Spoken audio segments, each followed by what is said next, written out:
ചിങ്ങൻ രാശിയിലുള്ള മകം, പൂരം, ഉത്രത്തിൻ്റെ 1-ാം പാദം എന്നീ നക്ഷത്രങ്ങളിൽ ജനിച്ചവർക്ക് ഉദ്ദിഷ്ടകാര്യ വിജയവും സമൂഹവുമായി കൂടുതൽ ബന്ധം സ്ഥാപിക്കുകയൊക്കെ ചെയ്യും. മാസത്തിൻ്റെ ആരംഭം കലാ, കായിക, സാഹിത്യങ്ങളിലൊക്കെ പങ്കെടുക്കാനുള്ള അവസരങ്ങളൊക്കെ ഒത്തുവരും. സംയോജിതമായിട്ടുള്ള ചിന്ത കാര്യങ്ങളെ വിജയിപ്പിച്ചെടുക്കും. മത്സര പരീക്ഷകളിലൊക്കെ പങ്കെടുക്കാനുള്ള അവസരങ്ങളൊക്കെ ഒത്തുവരികയും പരീക്ഷാ വിജയം ഉണ്ടാവുകയൊക്കെ ചെയ്യും.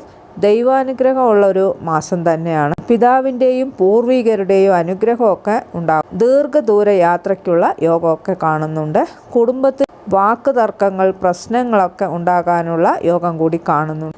ദമ്പതികൾ തമ്മിൽ ഐക്യത കുറവുണ്ടാകും. രാഷ്ട്രീയപരമായ കാര്യങ്ങളൊക്കെ വിജയമുണ്ടാകും. വരവിനേക്കാൾ ചെലവ് കൂടുതൽ ഉണ്ടാകുന്ന ഒരു മാസമായിട്ടാണ് കാണുന്നത്. വിലപിടിപ്പുള്ള വാഹനങ്ങൾ വാങ്ങിക്കാനും വീട് പണിയുവാനും ഒക്കെ യോഗം കാണുന്നുണ്ട്. സന്താനങ്ങളെ കൊണ്ട് സന്തോഷവും സുഖവും ഒക്കെ അനുഭവിക്കാൻ കഴിയും.